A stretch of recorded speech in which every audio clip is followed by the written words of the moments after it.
आज जो है कैंसर दिवस है। ठीक है, हमारे जो कैंसर क्या होता है, ये बॉडी सेल में घुसपैठ कर देता है, तो नियम शरीर में कहीं भी फैल सकता है, कहीं भी नुकसान कर सकता है। ठीक है, और आज जो है 4 फरवरी 2023 है, जो कि कैंसर दिवस के रूप में मनाया जाता है। ठीक है, इसी के बारे में हम लोग डिस्कस करेंगे। आज कैंसर के बारे में जानेंगे पूरी वीडियो में, तो वीडियो अंत तक जरूर देखें। ठीक है, आज इसका देखिए लक्षण, इसका संकेत देख सकते हैं आप लोग, इसका यही होता है। ठीक है, और कैंसर को रोकने के लिए जो बातें जो दिया गया है वो इसका फॉलो कर सकते हैं। कैंसर से खतरा घट रहा है तो ये इस बातों का ध्यान रख सकते हैं। ठीक है, और दूसरी बात यह है कि 8 बातें कैंसर से दूर रहने के लिए। धूम्रपान नहीं करना चाहिए।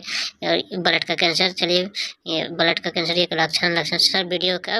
रसायन चिकित्सा एक तरह का उपचार है जिससे कर्क रोग के मरीजों का इलाज किया जाता है। इसमें अक्सर शल्य चिकित्सा और विकिरण चिकित्सा दोनों की जाती हैं। साधारण कोशिका चक्र के अनुसार शरीर की कोशिकाएं बढ़ती और विभाजित होती हैं, जिनको नाभिक नियंत्रित करता है। नाभिक के अंदर अनुवांशिक पदार्थ या डीएनए होता है, जिसमें इस प्रक्रिया का संचालन करने के लिए आवश्यक जानकारी मौजूद होती है। अगर नाभिक के अंदर का डीएनए क्षतिग्रस्त होता है तो यह अपने आप को खुद ही ठीक कर लेता है या फिर कोशिका को खुद को मारने का निर्देश भेजता है। कर्क रोग में डीएनए का वो हिस्सा जो कोशिका के विभाजन को नियंत्रित करता है, उसमें बदलाव आ जाते हैं, जिससे डीएनए खुद को ठीक नहीं कर पाता या कोशिका को खुद को मारने का निर्देश नहीं भेज पाता। इस वजह से कोशिका अनियंत्रित रूप से बढ़ने और विभाजित होने लगती है और अपनी जैसी अनगिनत कोशिकाएं बना लेती हैं, जिसे कर्क कोशिकाएं कहते हैं, जो कि साधारण कोशिकाओं को जोड़कर ट्यूमर बनाती है। जैसे जैसे ट्यूमर आकार में बड़ा होता जाता है, वो अपनी रक्त की आपूर्ति का इंतजाम खुद ही करने लगता है। कर्क कोशिकाएं साधारण कोशिकाओं की तरह आपस में अच्छे से जुड़कर नहीं रहती हैं। वो टूटकर अलग हो जाती हैं और पास की रक्त वाहिकाओं में जाकर शरीर के दूसरे भागों में फैलने लगती हैं।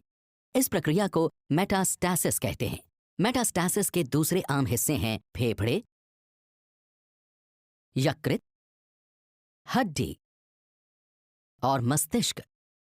मेटास्टैसिस लसिका प्रणाली के जरिए भी हो सकता है, जिसमें कर्क कोशिकाएं पास की लसिका वाहिकाओं में चली जाती हैं, जिससे वो लसिका पर्व और बाकी की लसिका प्रणाली में पहुंच जाती हैं और शरीर के अन्य हिस्सों में कर्क रोग को फैलाती हैं।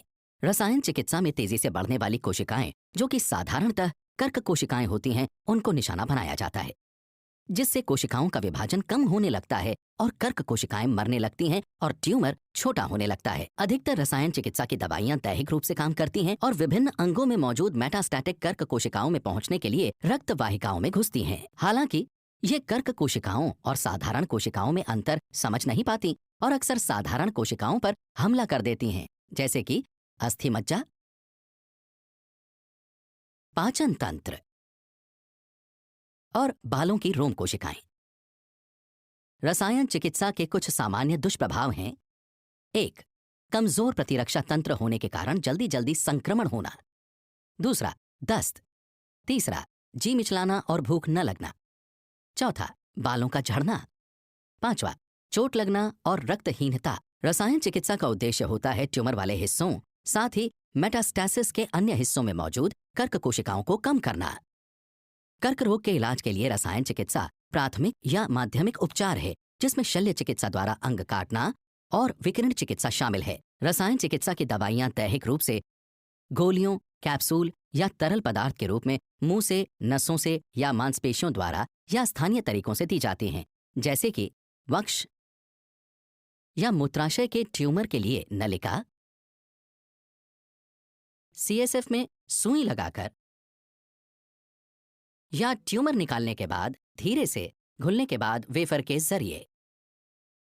रसायन चिकित्सा की दवाइयां अक्सर मिलाकर दी जाती हैं, जिससे उनका असर ज्यादा हो और आमतौर पर ये कुछ हफ्तों या महीनों में फैल जाती हैं और उपचार चक्र के दौरान शरीर को ठीक करने में मदद करती हैं।